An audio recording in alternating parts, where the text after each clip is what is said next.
Hey! Beaucoup de choses se sont passées pour moi en 2019 dans ma vie de photographe. Et avant de clôturer ce chapitre et cette année de ma vie, eh bien j'ai eu envie de faire un petit récapitulatif avec vous avant de commencer l'année 2020.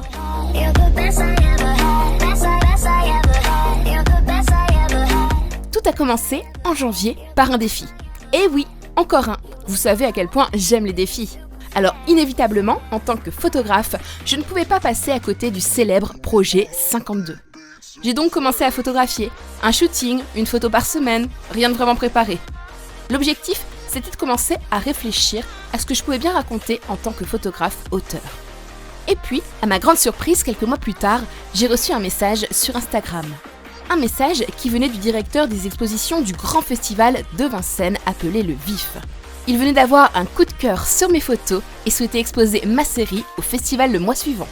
C'est comme ça que je me suis retrouvée à exposer aux côtés de Lee Jeffries, Nat Sakura, Kyriakos Kaziras et Vincent Pérez. Oui, c'est bien moi avec Lee Jeffries. #fanatitude. Alors ça, c'était au mois de mai. Et puis au mois de juin, à croire que la chance était toujours avec moi, ces mêmes photos remportaient le concours réalisé par le magazine Réponse Photo et les Rencontres d'Arles. Et ce concours m'a permis de partir en stage avec le célèbre photographe Jean-Christian Bourcard. D'ailleurs, rappelez-vous, je vous ai emmené avec moi pendant cette formidable semaine à Arles. Une semaine pendant laquelle je me suis pris une sacrée claque en comprenant enfin l'intérêt et le but de la photographie d'art. Pour continuer, en novembre, j'ai eu la chance de pouvoir donner une conférence au Salon de la photo sur la créativité, un domaine que j'affectionne tout particulièrement et qui me colle à la peau. Enfin, j'ai fini l'année en beauté. J'ai été l'invité d'honneur d'une exposition de mon secteur, j'ai fait la couverture du célèbre magazine Open Eye, donc un magazine spécialisé sur la photographie d'art, et enfin, j'ai réalisé encore, un défi, celui des photomasses qui consistait à réaliser non pas une photo par semaine, mais une photo par jour. Et je dois avouer que c'est le challenge le plus compliqué que j'ai été amenée à réaliser. À côté de tout ça, j'ai eu la chance d'ouvrir enfin mon propre studio photo dans ma commune. Il s'appelle le Studio 22, n'est pas encore totalement achevé en termes d'aménagement, mais il reçoit déjà fréquemment pas mal de photographes pour des sessions de formation.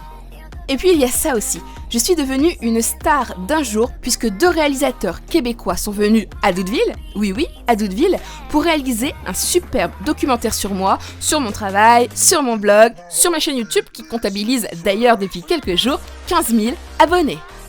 J'ai aussi été à Bruxelles. Pendant 3 jours, j'ai visité le musée des Beaux-Arts, le musée Magritte et surtout, j'ai assisté à un séminaire de blogueurs durant lequel j'ai appris plein de choses qui m'aideront à développer davantage mon entreprise. Et pour terminer, je suis partie en vacances dans les Alpes où j'ai eu la chance de réaliser plusieurs shootings dans des lieux véritablement inoubliables. Il y a aussi les sorties photos que j'organise chaque mois, les shootings que je réalise pour vous proposer les vidéos behind the scenes que vous aimez tant, et tous les autres projets qui sont en cours et qui se réaliseront dans les prochains mois. Bref, cette année 2019 a été pour moi une année inoubliable. J'ai vraiment eu l'impression de vivre un rêve. Je vous souhaite à tous de vivre un jour ce que j'ai pu vivre ces derniers mois. Et concernant l'année 2020 et mes bonnes résolutions, eh bien je préfère n'en prendre aucune, continuer simplement à travailler très dur et à me laisser surprendre par la vie. Allez, bonne année à tous, ciao! You make my heart beat super fast.